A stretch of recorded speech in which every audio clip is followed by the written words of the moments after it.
All right, everybody. I've got a fun and interesting topic for you guys today.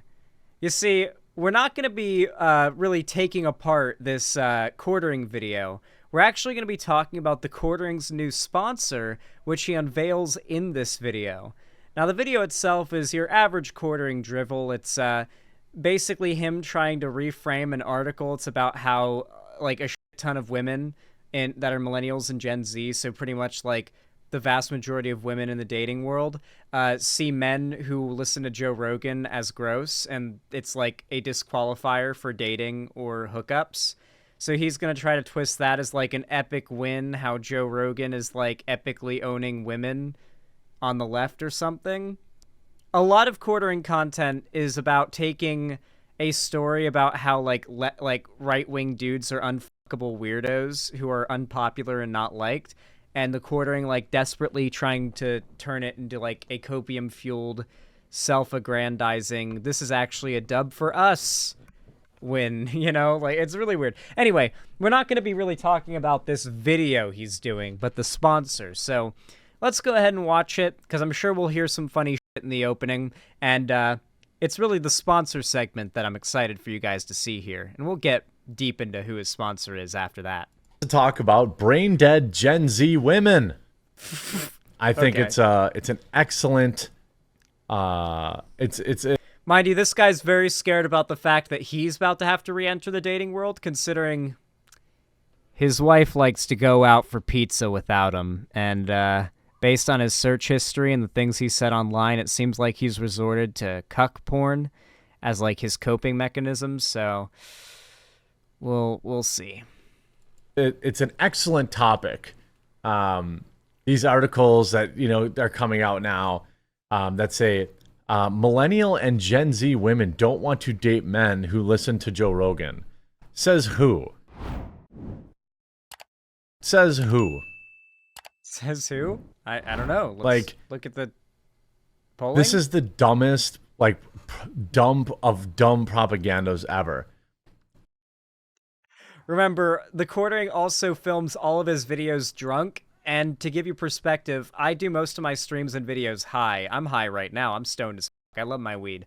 I am completely capable of forming a cohesive sentence and argument and getting my thoughts out into words. So he is fucking hammered in all of his videos to slur his speech and be as incomprehensible as he always is. I think that it's just another one of those funny things too. Like, women are so hypocritical when they talk about the type of men that they want. Often Jesus. I forget there was a study of like how many men would date, the circle of, even very unattractive women.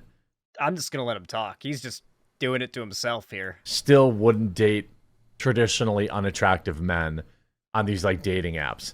There are like short men and all this kind of stuff. So I don't really care if they care of that someone listens to Joe Rogan or not.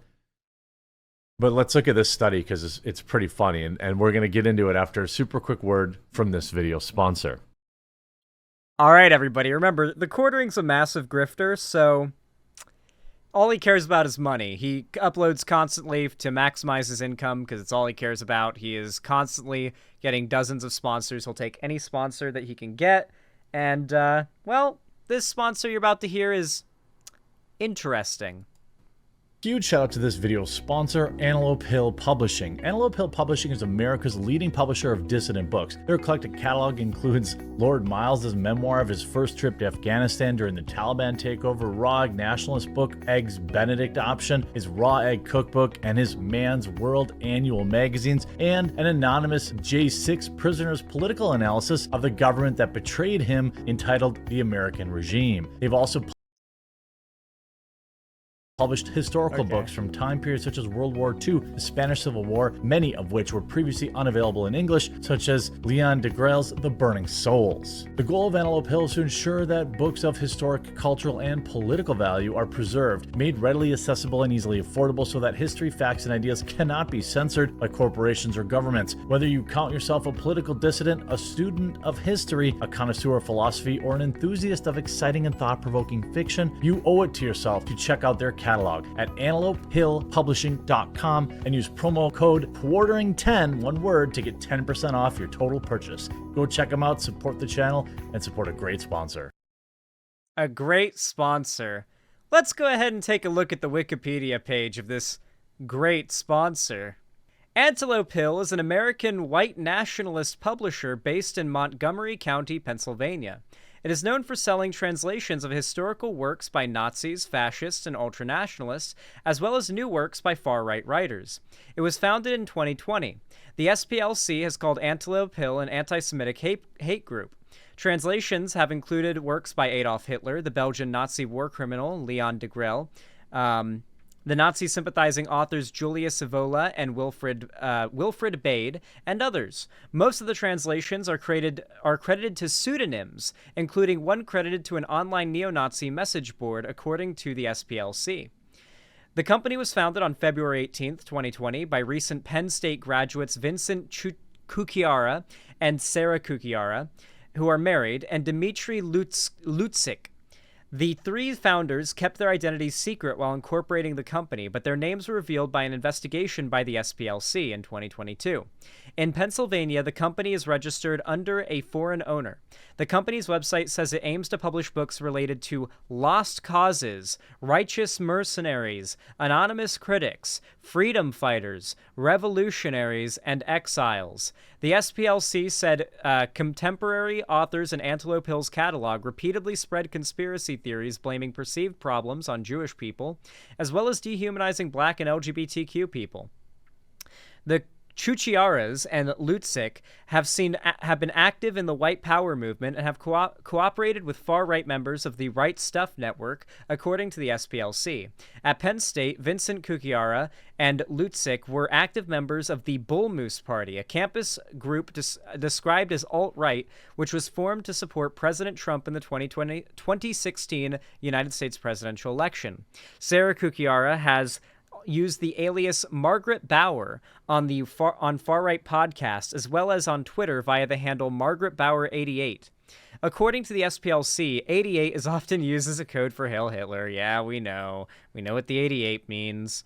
The SPLC states that Sarah Cucchiara was a Norristown area public school teacher who left the job after a controversy about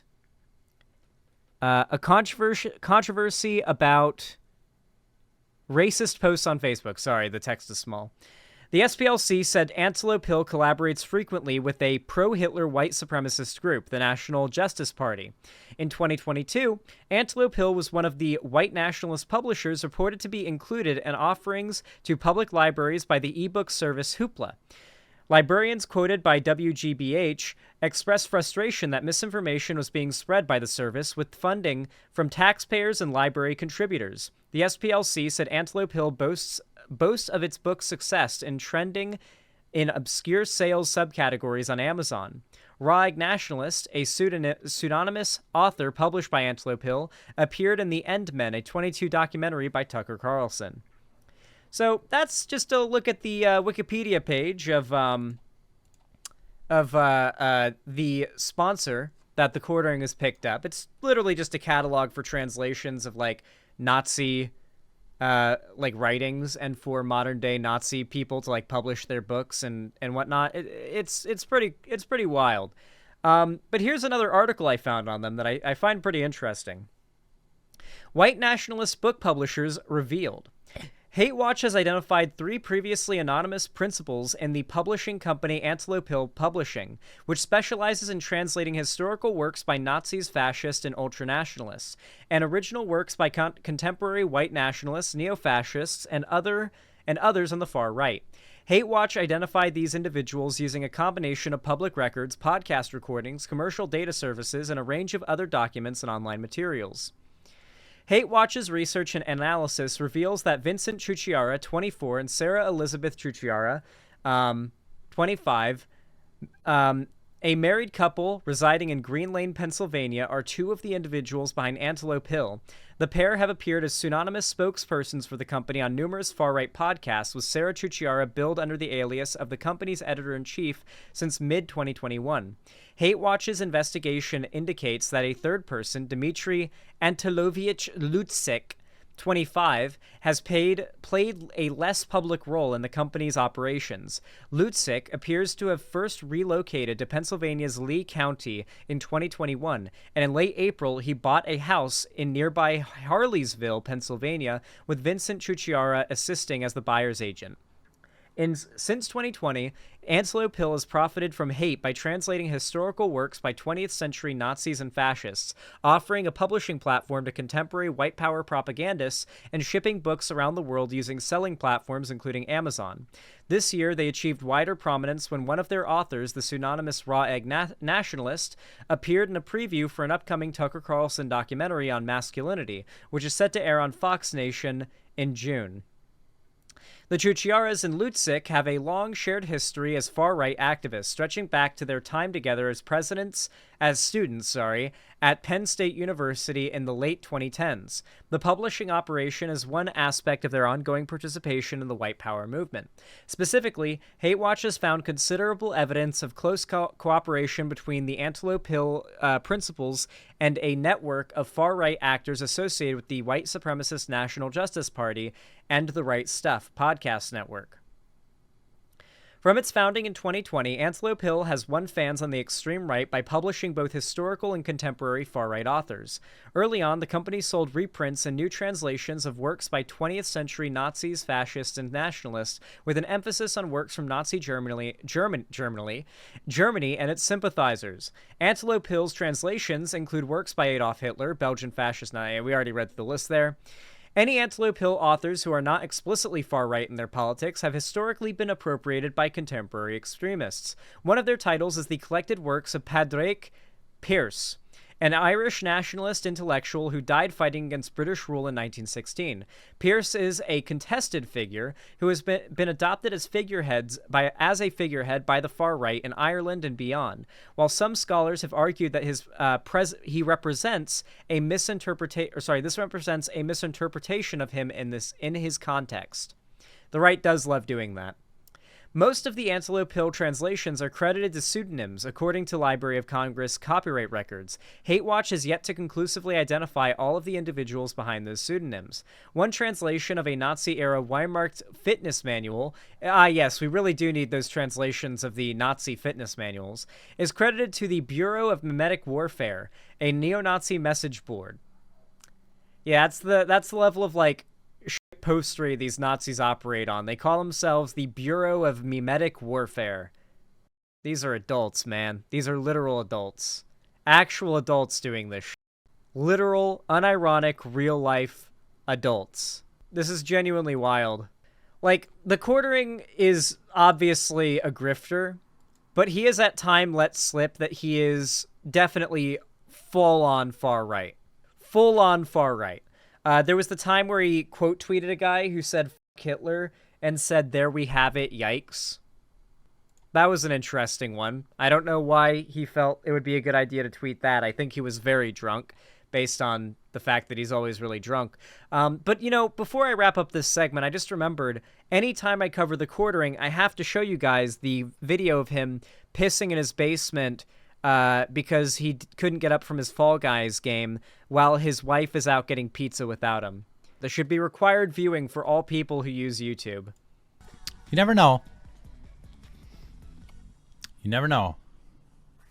Maybe I'm going to pee in my trash can down here. I don't know. He's a massive alcoholic. That's my why wife he's went out for pizza without me, and I'm angry about it. So I'm going to win this round, and I'm going to pee. If I don't win this round, I'm going to pee in my own basement. I can't emphasize enough, by the way, how upsetting it is to me that this guy has so much money. I've said this before, chat. You guys should know if you remember last time I covered him. Do you know what that is behind him? That is one of the original server computers from vanilla World of Warcraft when it launched in 2005. They auctioned them off for an insane amount of money back in the day, and they have since been re-auctioned off by people who bought them for hundreds of thousands, in some cases millions. And he owns one. One of them is rotting away, gaining mold and dust in this neckbeard's basement as he peddles Nazi propaganda all day.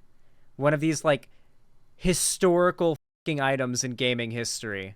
Oh yeah, no. The Quartering is a tens of millionaires, like tens of millions there. He has tens of millions, 100%. He literally runs a company. He has his own coffee company, I believe it is. And he runs a couple other companies too. And he makes a massive amount of money off of YouTube and his other platforms too. He's like unbelievably rich.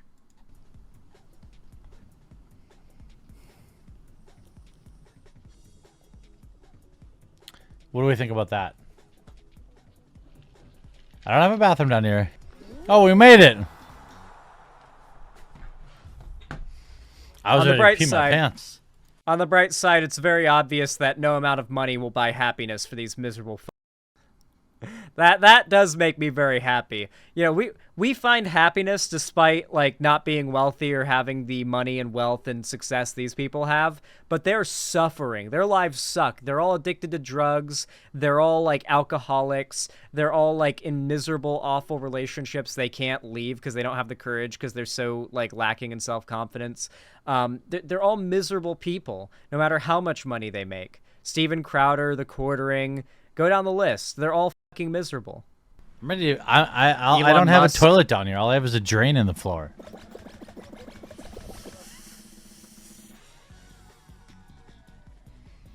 I feel like we're going to have to use it, though. I feel like we're going to have to. Holly, I wish I had your power to read every chat message. I don't know how you do it. It genuinely astonishes me when I watch your stream and you read every single chat message pretty much and like keep up with what they're saying and know what they're referring. I couldn't ever. I could never. It's a superpower, unironically. I've never seen a streamer pull that off that has that many viewers. Use it. I gotta pee so bad. I gotta pee so bad. I gotta pee so bad. I gotta pee so bad. I gotta pee so bad. I'll never survive this round. I'm not gonna survive this round. I gotta pee so bad. He's like really in the early game, by the way. Woo! Oh, I'm almost about to pee my pants. I gotta pee so bad. Like, he's so early in the game, there's no downside to throwing and just going to take a piss in the bathroom and then coming back. Like, he would lose basically no time. The longer he holds it, the more time he's wasting. I gotta pee so bad. I want to lose so I can pee, but I don't. Also, if he was a real gamer, he could have pissed between a round. Like, he could have pissed between rounds easily. I've gotten back into CS:GO, but I played a lot of CS:GO back in the day. You learn how to pee between rounds. When you like make when you drink a can of Monster and you kind of maybe a little bit had to pee at the start of joining a competitive match, and then like halfway through you're like, oh, I gotta go. You get good at peeing between rounds. Just running to the bathroom, getting it done with, and running back. Who cares if you're a little bit late getting into the match? It's one match lost at worst. I have heard people pee on mic playing from the bathroom, Lamau. That's awesome. That's dedication that I respect. I don't want to lose. But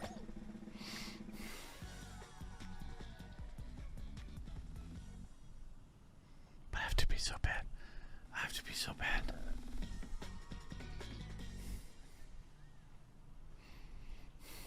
Don't you dare talk about water. Come on!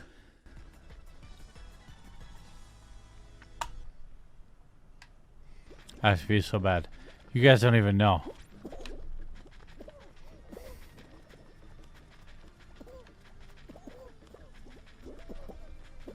How's the chat so slow if he's so rich? The P. To be fair, this is one of his gaming live streams. Something you have to understand is that people like The Quartering have no personality. Like, I get 440 viewers watching me live now at like doing a politics live stream. If I did a gaming live stream, I would get like 200 to 300 viewers. That's actually not that much of a disparity because most of my active audience watches me because they like my coverage of these things, not because they just want to hear about what's going on. Like, there is actually a fair amount of audience cultivation I do, and my viewers like me. You guys tend to actually like me for me. Most of the Quartering's fans could not give a fuck about him, and so they don't watch like his random like drunk Fall Guys stream, right? Like, they don't give a fuck about that. They just want to watch his daily upload videos where he's repeating the same opinions they already have back at them. I don't even know what to say. In fact, you guys begged me for gaming streams, and I keep putting it off. But soon, I promise. Don't talk about water. Don't talk about water. Don't talk about it. Don't talk about it. Don't talk about it. I made the final round. Somebody owes me 10 Yeah, and a ton of his money is from sponsors. He takes an insane amount of sponsors. subs. Somebody owes me 10 subs. I made it to the final round. I have to be so bad, though. It's hard to describe how angry my bladder is. You guys don't know. It's going to explode. My bladder's going to blow. Nobody's been eliminated either. Get up! Get up! No!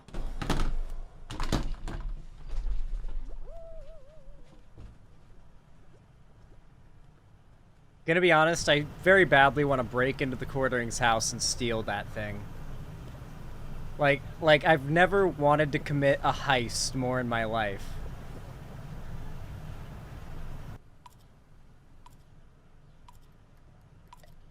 Let's do it.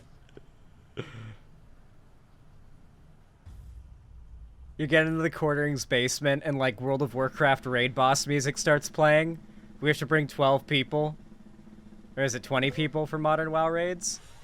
And like the fucking boss mechanics start, we have to fight the Quartering. I've literally never lost that round. I've never lost that round. Let me switch to my rogue. I've never lost that round.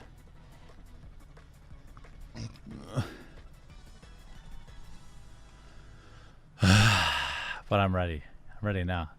You could hear him pissing in the drain, by the way, if you listen closely. Oh my god. I just peed in my basement.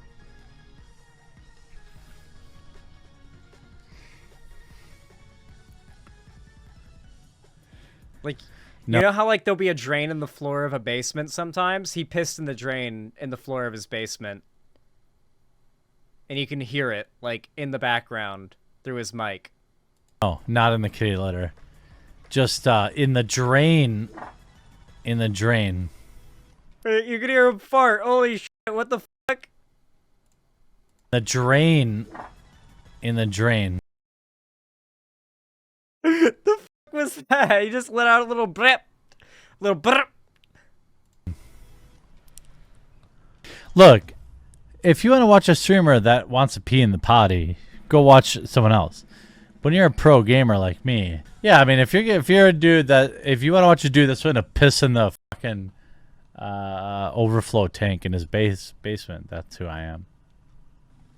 Yeah. Okay, so fucking vile. Yeah, this guy has more money than God, and than you'll ever have in your life. I just want you to stew on that for a bit, because it's kind of funny. It is kind of hilarious.